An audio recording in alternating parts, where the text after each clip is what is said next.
Hello everyone, welcome back to my channel. आज की इस वीडियो में हम रेनी सीजन के बारे में पढ़ेंगे। तो इंडिया में रेनी सीजन आते कैसे हैं, उसका सबसे बड़ा कारण है हमारा समर सीजन। अगर इंडिया में समर्स नहीं आएंगे तो रेन्स भी नहीं होगी, क्योंकि जब इंडिया में समर सीजन आते हैं तो वहाँ पर गर्मी बढ़ने लगेगी और गर्मी बढ़ने की वजह से उस एरिया में लो प्रेशर एरिया क्रिएट होगा। और ये हमने पहले भी पढ़ा हुआ है कि जहाँ पर लो प्रेशर एरिया डेवलप होता है वहाँ पर जो सारी विंड्स होती हैं वो लो प्रेशर एरिया की तरफ जाती हैं। तो ऐसे ही इंडिया में जब लो प्रेशर एरिया डेवलप होता है तो जो सारी विंड्स होती है वो इंडिया की तरफ को आती हैं। तो इस रेनी सीजन में हम ये पढ़ेंगे कि जब ये विंड्स इंडिया की तरफ आ रही हैं तो वो अपने साथ रेन्स कैसे लाती है। तो हमने ये देखा था कि जो हमारे समर सीजन होते हैं वो मार्च से मई तक रहते हैं। उसके बाद हमारे रेनी सीजन शुरू हो जाते हैं जो कि जून से शुरू होते हैं। तो यहाँ पे पढ़ने से पहले ना एक डायग्राम देख लेते हैं। तो ये पोजीशन है जब इंडिया में गर्मियाँ आती हैं। गर्मियाँ आने की वजह से इस एरिया में लो प्रेशर डेवलप होता है और लो प्रेशर की वजह से सारी विंड्स इधर की तरफ मूव करती हैं। तो ये विंड्स आती कहाँ से है हम ये देखते हैं। तो ये जो विंड्स होती है ये हमारी सदर्न हेमिस्फेयर से आती है। तो ये है हमारा इक्वेटर, ठीक है। इक्वेटर के नीचे वाला जो एरिया होता है इसको हम सदर्न हेमिस्फेयर कहते हैं। और ये जो जगह है हमारी सदर्न ओशन कहलाती है, इसको हम अंटार्कटिक ओशन भी बोलते हैं। और इस एरिया को हम सब ट्रॉपिकल एरिया बोलते हैं। तो ये जो सदर्न हेमिस्फेयर वाला हिस्सा है यहाँ से हमारी विंड शुरू होती है। सदर्न हेमिस्फेयर में जो हमारी विंड्स है वो इस डायरेक्शन में चलती हैं, ठीक है। उसकी डायरेक्शन इस तरीके से होती है। तो जो हमारा सन है वो ऊपर की ओर शिफ्ट हो चुका है। ऊपर की ओर शिफ्ट होने की वजह से ऊपर यहाँ पर हमारा लो प्रेशर क्रिएट हो चुका है। और ऊपर अगर लो प्रेशर बना है तो नीचे हमारा हाई प्रेशर बनेगा और विंड्स हाई प्रेशर से हमेशा लो प्रेशर की तरफ भागेगी। तो जो सदर्न हेमिस्फेयर की विंड्स है हमारी वो इक्वेटर को क्रॉस करती है और इस तरीके से मुड़ जाती है और लो प्रेशर एरिया की तरफ भागती है। तो इस डायरेक्शन में चलने की वजह से इन विंड्स को साउथ वेस्ट विंड्स कहा जाता है। तो इन विंड्स का नाम पता करने के लिए इनकी पूंछ को देखा जाता है। देखो कि इसकी जो पूंछ है वो कहाँ से आ रही है, ये साउथ से और वेस्ट की तरफ से आती है, तो इसको हम साउथ वेस्ट विंड्स कहते हैं, ठीक है। तो जब ये विंड्स इस तरीके से आती है तो यहाँ पर ये इंडिया में भी इसी तरीके से एंटर करती है। जब ये विंड्स इस डायरेक्शन में फ्लो करती है तो हम इसको साउथ ईस्ट विंड्स कहते हैं। और जब विंड्स इस डायरेक्शन में चलती है तब हम इसको साउथ वेस्ट विंड्स कहते हैं, ठीक है। तो यहाँ पर ध्यान से पढ़ना, ये लिखा है कि लो प्रेशर एरिया जो बनेगा हमारा कहाँ पर बनेगा, नदर्न प्लेन में, मतलब कि नॉर्थ की तरफ लो प्रेशर बनेगा। इसकी वजह से जो सदर्न हेमिस्फेयर की विंड्स है हमारी लो प्रेशर की तरफ अट्रैक्ट होगी। तो ये जो साउथ ईस्ट ट्रेड विंड्स है हमारी ये ओरिजिनेट कहाँ पर होती है, ये सदर्न ओशन के सब ट्रॉपिकल एरिया में बनती है।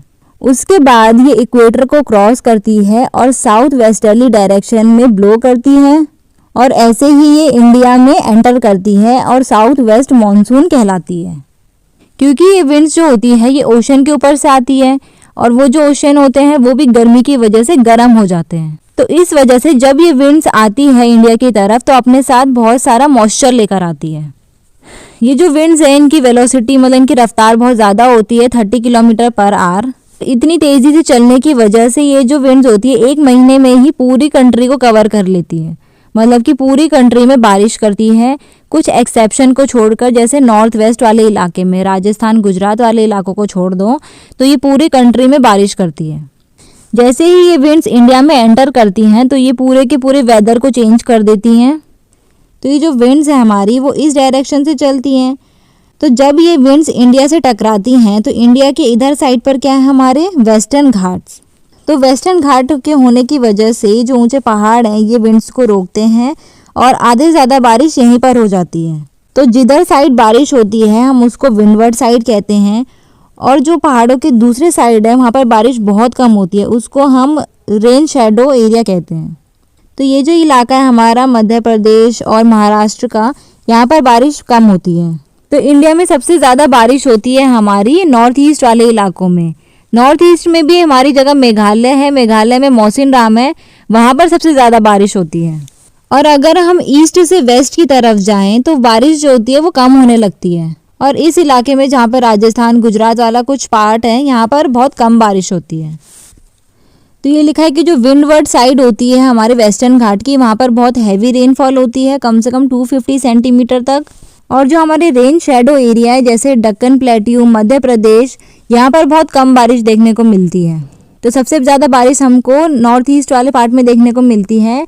वहाँ भी एक जगह है मौसिनराम मेघालय में, जहाँ पे सबसे ज़्यादा बारिश होती है। और अगर हम वेस्ट से ईस्ट की तरफ जाएं तो हमारे रेनफॉल में कमी देखने को मिलती है, और राजस्थान और गुजरात वाले पार्ट में तो बहुत ही कम बारिश होती है।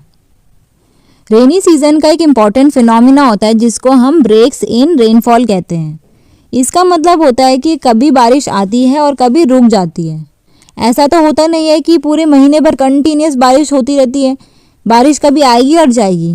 तो अभी हम ये देखते हैं कि ये बारिश जो है वो जाती कहाँ है, क्यों कभी कभार बारिश होती है और क्यों कभी कभार सूखा रहता है। तो ये जो बारिश में जो ब्रेक लगते हैं इसके पीछे दो कारण होते हैं। सबसे पहला कारण है इसका मानसून ट्रफ, जिसको हम लो प्रेशर एरिया भी कहते हैं। ठीक है, जो मानसून ट्रफ वाला इलाका होता है यहाँ पर बहुत ही ज़्यादा लो प्रेशर होता है, बहुत ही इंटेंस लो प्रेशर बनता है यहाँ पर। तो ये जो येलो वाली लाइन है हमारी, इसको हम मानसून ट्रफ कहते हैं। मानसून ट्रफ जो होता है ये हमारा एक्सट्रीम लो प्रेशर वाला एरिया होता है, और ये जो मानसून ट्रफ होता है ये मूव करता रहता है, कभी ऊपर और कभी नीचे। तो जब ये मानसून ट्रफ इंडिया वाले एरिया में रहेगा, इंडिया के आसपास रहेगा, तो यहाँ पर खूब बारिश होगी, सारी विंड्स इधर की तरफ ही जाएगी। लेकिन जब ये मानसून ट्रफ हमारा ऊपर की ओर शिफ्ट कर जाता है, जब हिमालयाज़ की तरफ को चला जाता है, तो ये जो विंड्स है हमारी वो भी उसी के पीछे पीछे जाएगी। तो अब ये विंड्स क्या करेगी, ये मैदानी इलाके में बारिश ना करके ये जो पहाड़ वाला इलाका है हमारा, यहाँ पर बारिश करती है। तो इस वजह से जो इंडिया के ये वाले इलाके हैं यहाँ पर हमको बारिश देखने को नहीं मिलती। तो अब बारिश हो कहाँ रही है, माउंटेन वाले इलाके में हो रही है। तो इस वजह से इंडिया में हमें ब्रेक देखने को मिलता है रेनफॉल में। तो देखो यहाँ पर यही लिखा है कि जो मानसून ट्रफ है हमारा ये मूव करता रहता है, कभी नॉर्थवर्ड तो कभी साउथवर्ड, जिसकी वजह से हमारे रेनफॉल में काफ़ी अंतर देखने को मिलता है। जब ये मानसून ट्रफ प्लेन एरिया में रहता है, मतलब कि इंडिया की तरफ नीचे की तरफ रहेगा, तब वहाँ पर रेनफॉल तो क्या होगी, बहुत अच्छी होगी। और जब ये मानसून ट्रफ हिमालयाज़ की तरफ शिफ्ट कर जाएंगे तब इंडिया में ड्राई स्पेल्स होंगे, मतलब कि बारिश कम होगी। अब बारिश कहाँ होगी, हमारे माउंटेन वाले इलाके में, हिमालयाज़ में बारिश ज़्यादा होगी, और उस वजह से जो हमारी रिवर्स है उसमें भी पानी बहुत ज़्यादा आ जाता है। जब माउंटेन वाले इलाके में बहुत ज़्यादा बारिश होती है तब क्या होता है कि जो हमारी रिवर्स होती हैं उसमें बहुत सारा पानी आता है, और उस पानी आने की वजह से हमारी फ्लड वाली सिचुएशन बनती है, जिसकी वजह से लोगों की लाइफ और प्रॉपर्टी बहुत ज़्यादा डैमेज होती है, और यहाँ तक कि जो क्रॉप्स होती हैं उनको भी बहुत ज़्यादा नुकसान देखने को मिलता है। तो अभी हमने किसके बारे में पढ़ा, मानसून ट्रफ के बारे में, जिसकी वजह से क्या होता है कि रेनफॉल में हमें ब्रेक देखने को मिलता है। तो रेनफॉल में ब्रेक लगने का पहला कारण मानसून ट्रफ हमने अभी तक देखा। इसका दूसरा कारण होता है हमारा ट्रॉपिकल डिप्रेशन। अब ये ट्रॉपिकल डिप्रेशन क्या होता है ये देखते हैं। तो ये जो ट्रॉपिकल डिप्रेशन होते हैं हम इनको साइक्लोन भी बोल सकते हैं, और जो साइक्लोन होते हैं वो बनते कहाँ हैं, पानी में।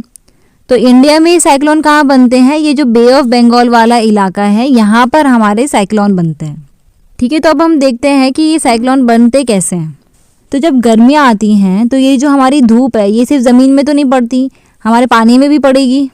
तो गर्मियों में जो हमारे समुद्र हैं वो भी गर्म होते हैं।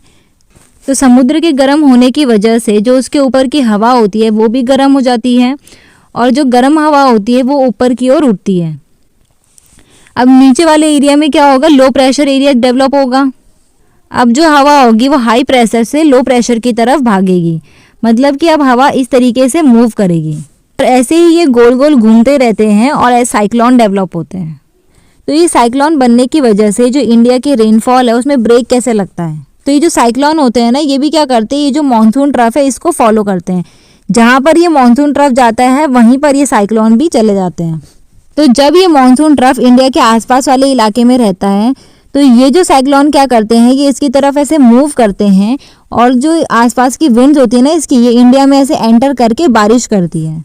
ठीक है, लेकिन जब क्या होगा, जब ये मानसून ट्रफ हमारे ऊपर की ओर शिफ्ट कर जाएंगे तो ये जो साइक्लोन है हमारा ये भी ऊपर की तरफ जाएगा, मतलब कि जो विंड्स है हमारी ये भी ऊपर की तरफ चली जाएंगी, ये इंडिया में नहीं रुकेंगी। ठीक है, तो ये विंड्स अब जब ऊपर की तरफ चली जाएंगी, जो विंड्स बारिश करती है, तो अब इंडिया में बारिश कैसे होगी, तो यहाँ पर तो अब बारिश होगी नहीं, तो अब बारिश किधर होगी, जो हिमालय वाले रीजन है वहाँ पर बारिश होगी।